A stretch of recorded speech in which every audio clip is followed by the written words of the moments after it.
Narito na naman tayo para sa isang napaka-sweet at nakakakilig na love story nila Kalingap Edu at Ate Viancy. Tulad mo ay aking makilala. Sa pagpapatuloy ng ating love story ay makikita natin na nagbalik na ang Kalingap team para bisitahin si Viancy. Talaga namang napakarami nilang nagtulong-tulong para lamang mailabas ang sangkatutak na regalo para kay Viancy at sa Kalingap. Pagdating nga nila doon ay wala talaga si Viancy dahil sabi ng kanyang papa ay nagtitinda daw si Viancy doon malapit sa basketball court. Kaya naman ay nagkwentuhan muna si Kalingap Rab at ang papa ni Viancy. Napansin ni Kalingap Rab ang pagbabago sa katawan ng papa ni Viancy dahil ito na daw ay mas healthy. Kaya naman nagpasalamat ang papa ni Viancy dahil kung wala daw ang Kalingap team ay hindi siya makaka-recover galing sa kanyang sakit. Pinagmalaki pa nga si Viancy ng kanyang papa dahil daw sa taglay niyang kasipagan at kabaitan at kahit anong fame ang dumating sa kanya ay hindi pa rin daw siya nagbabago. Sabi ko, support po natin si Kuya Ilo eh. Makita at matagal-tagal din kami hindi nagkita.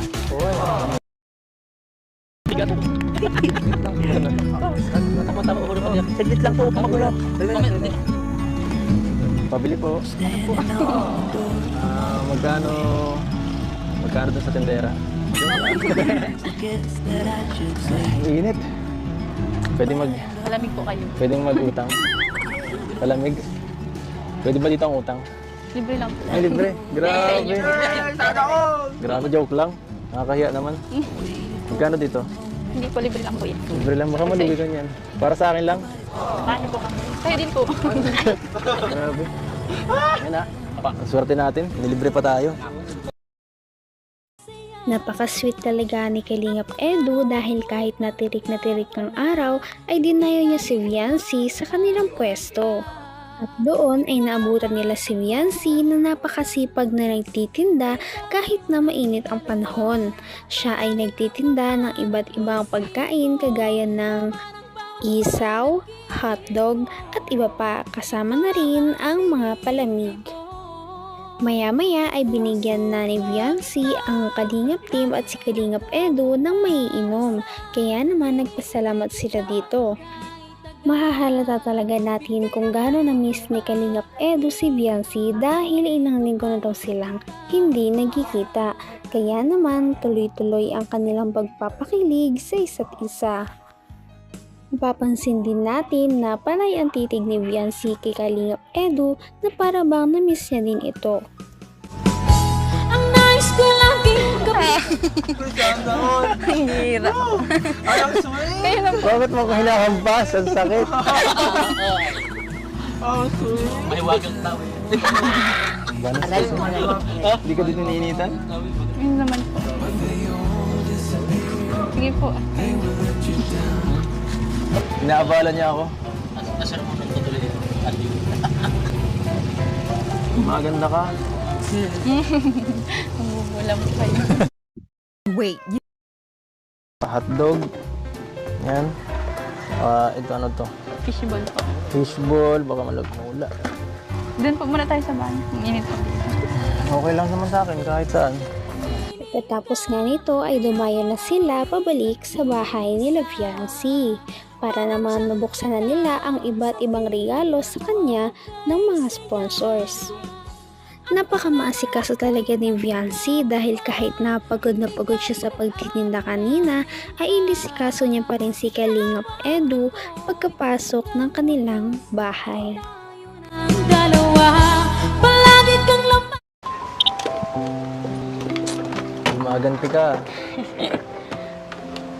Binalaan kita sa bahay. Namiss mo ako. Sa tagal natin din nagkita. Namiss mo naman ako. Miss ko po kayong lahat. Ako lang tinatanong ko. Miss o miss na miss na miss. Hindi. Ako ka. Diyan na po kayo. Sige.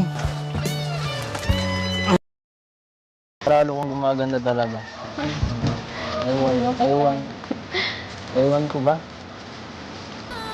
Talaga namang mapapansin natin kung gaano nila na-miss ang isa't isa sa kanilang mga titigan at pagbibiruan. Pagkatapos nga noon ay nagbukas na sila ng napakaraming mga parcel galing sa mga supporters.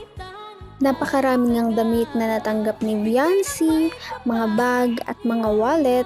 Gayon din ang mga Kalingap team, hindi rin sila nakalimutan ng mga sponsors. May kanya-kanya silang mga damit.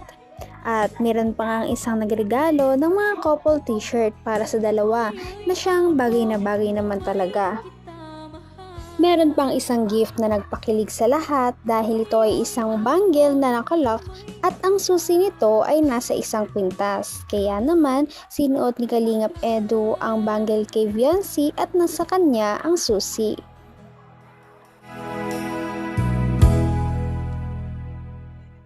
Si Ate Biancy, lupit. dapat. Grabe.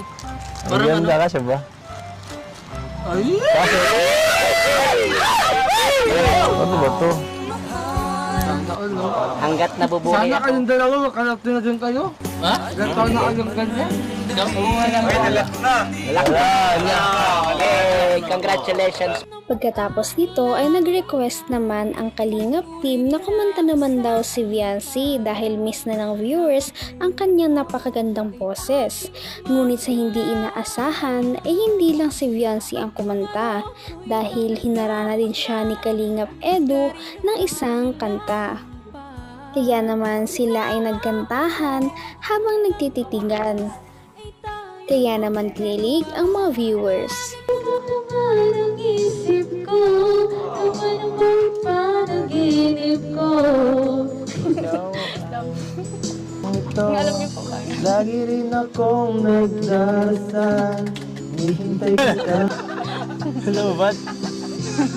Di ba yan, illusion ako?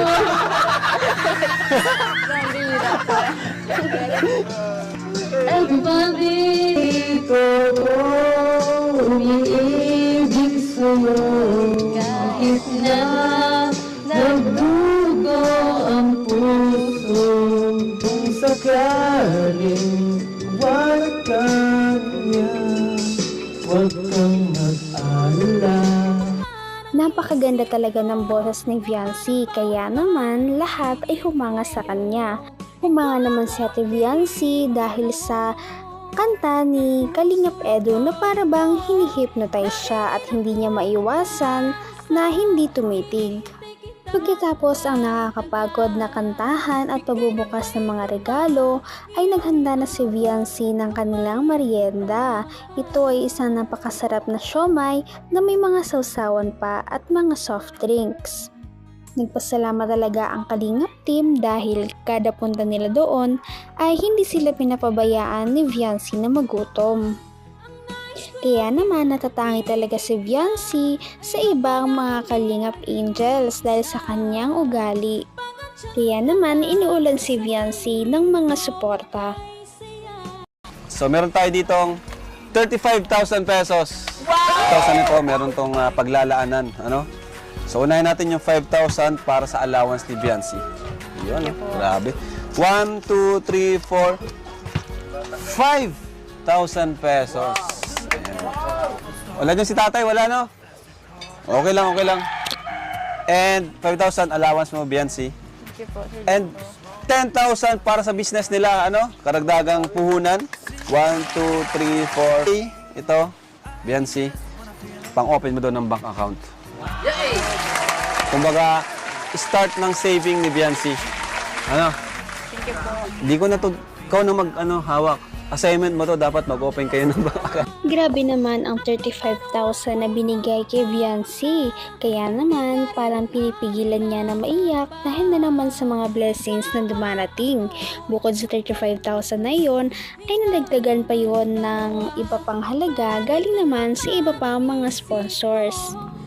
Talaga namang lubos-lubos ang pagpasalamat ni Viancy sa kanyang mga supporters na nagmamahal sa kanya. Kaya naman wala daw siya dito sa kanyang kinalalagyan kung wala ang kanyang mga supporters. At of course, dahil na rin kay Kalingap Edu. Sa short message din sa kanya ni Kalingap Edu ay nabunyag kung gaano ka-sweet si Viancy. Hindi ka nagbabago. Simulat sa full. Ang bait-bait niya, sweet pa yan.